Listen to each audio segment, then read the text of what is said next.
actually initiated the start of the School of the Arts. When I moved here from New York City, I had been teaching in a performing and visual arts high school, but for the first couple of years it was just theater and dance, and we only had 45 students. And now today, we have 6 different disciplines, and we have about 400 high school students.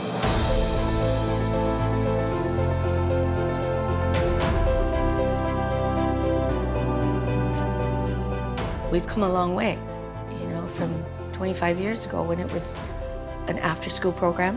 I did a little bit on my own, taught everything until we got good faculty to come in, and then Sylvia was just so pivotal in guiding the direction of the program. And then when Paul came on, it was like, okay, we've got something here. I started with 16 students and eventually had a full-time schedule of 5 classes. There are other schools that have programs like we do, music, dance, whatever, but I don't think it's as in-depth as we have here at this school.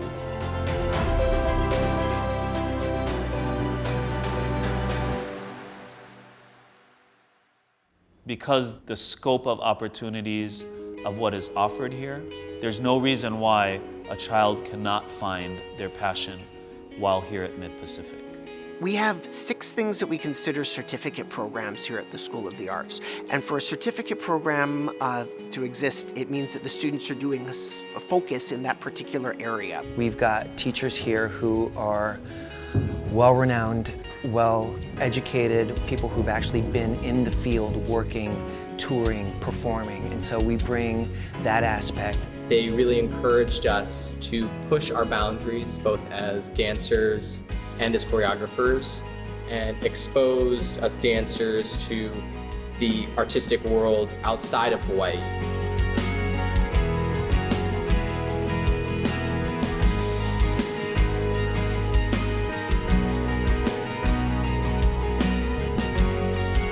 I've always believed that beyond me just teaching acting technique and theater, that in my particular field, in the arts, I'm actually teaching them about themselves and about life and how to become better people. She cares so much about the students and about the quality of the work that comes out of this. I mean, she just wants you to be the best that you can be. All the teachers, Mr. Watt, Mr. Doyle, everybody, they just want you to be everything you can be, which is like all you can ask for in a teacher, right? Especially a performing arts teacher. The training that I got here set everything up for college, and in New York, the name Mid-Pacific is starting to be known. Choreographers, dancers, they see someone from Mid-Pac and they know that means something about quality.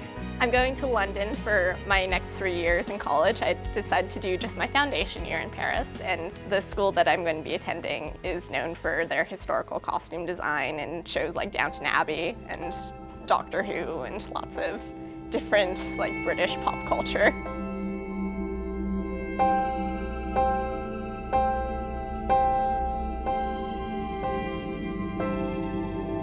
I don't need them to come back and say thank you. I know I'm making a difference, and that's enough for me, and then I hope that they'll do that for others in the future. Part of the reason the program has been able to thrive as successfully as it has is because the folks that were involved in the early design of the program were so thoughtful in the way they designed it. They really had a very clear vision of what they wanted from the program right from the beginning. And that's people like Linda Johnson and Yuki Shiroma and Paul Maley.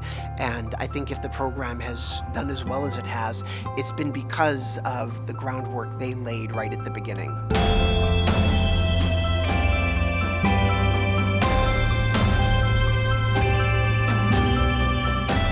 Been with the students for 4 years and they graduate, it's the hardest thing to see them leave, but as a parent, because I myself don't have children, but my father said I gave him hundreds and hundreds of grandchildren.